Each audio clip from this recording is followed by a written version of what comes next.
Hey, remember this day, November 14, 2016. It's going down in history as the day Tucker Carlson premieres his brand new show starting at soon at 7 o'clock right here on the Fox News Channel. Anything could happen is his catchphrase. The star of Tucker Carlson Tonight, named before he was named as host. Tucker, congratulations on getting this show. Are you going to go through with this? None of that is in script, which I love. Right. You've never read a script in your life. Right. Everything is ad-lib. I add a few things, a little bit. But Tucker, how excited are you? I know you've been through this before, but how excited are you right now? Oh, I'm totally excited because the context of it. I mean, it's not just a TV show. It's a reaction against what we just saw in the past year and a half, which is the press falling down in its basic obligation, which is to be a watchdog against people with your money and power over you. And they decided that they identify more strongly with certain politicians than with their readers or viewers. It's like all falling apart. And so I hope to just recapture some of the basics, like, you know, challenge people on their power, pierce pomposity, crush smugness, you know, just like the normal things you're supposed to do if you're a journalist, no? Now, Melissa doesn't think that'll work. Why, Melissa? My big thing is, are you dancing? I mean, it's very important. At the beginning, at the end, will there be some twirls? Are we going to see any dancing? No. Not only am I not dancing, I'm entirely stationary. Unlike Fox and Friends, there's a barrier, a safety barrier in front of me, so you cannot see my lower half. I'm totally comfortable. There's a back on the chair. I'm really in my natural habitat Sounds now. like a dream.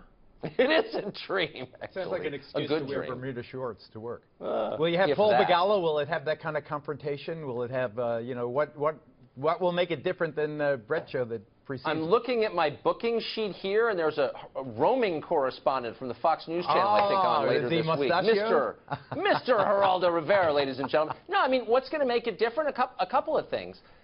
You know, if you're doing a show in Washington, it's pretty hard, at least if you're me, it's pretty hard to kind of get context on what's happening in the rest of the country. But this last year has, I think, shined a light on what's happening. There's this huge and massive and terrible disconnect between the governed and the governing. And to sort of explain to the people here, not just the people at home, but to the people here, what the rest of the country is thinking, I think would be a great service. And I hope to provide it. Wow. All right, go ahead, Eric. I just wanted, so we've gone through probably the most followed, the highest rated election in history. Yeah. Once the political theater calms down, what do you pivot to? Are you kidding? I mean, politicians are not the only people in power. What was so interesting about this last election was it wasn't just Hillary Clinton. It wasn't just the political class. It was everybody in the tech establishment. It was almost everyone in big business, everyone in finance, everyone in the media, Hollywood, academia. I mean, sort of every power center in American life was aligned on the same side of the question, and it shows you like who's kind of running things.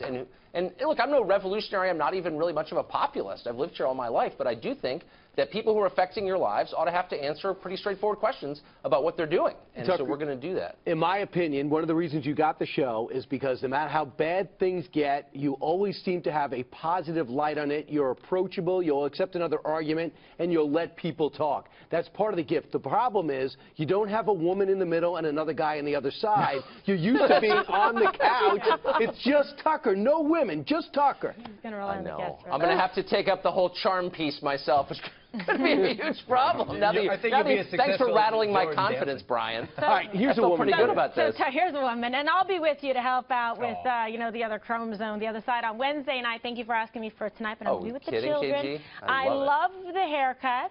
I think it's fantastic. It is very sharp. I'm very happy for you. Wouldn't you invest money with me? I'm not some kind of reefer-smoking revolutionary now. You invest your 401k with me. Oh, totally. Absolutely. And, you know, congratulations. And as you know, you're working with one of the best staffs in television, amazing producers and super talented, Justin and everybody there. So I know it's going to be a big success. What about bow ties? Well, I appreciate your confidence. Bow ties? I don't think he's going to come on now. He's beyond that now. It's a new world. This is the new Tucker.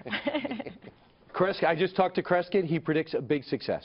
In fact, he guarantees it. He gets you thank him for me? Hey, listen, and don't go on a delay. We're taking you live, Tucker. I love you can't tape it. Good advice. You don't trust me to do that, but thank you, Brian. Listen, you have huge fans. You've earned everyone's loyalty. Thanks so much, Tucker. Best of luck. Thanks, I'm going to try to get cable and watch it at home. And what will happen to Fox and Friends now? All right, I guess I'm going to go now. See you at I 7. can't actually go until they left the two-shot. Now I can officially go. Tucker Carlson tonight at 7 o'clock. Be watching. Go get him, Tucker. How you like that? I read the prompter.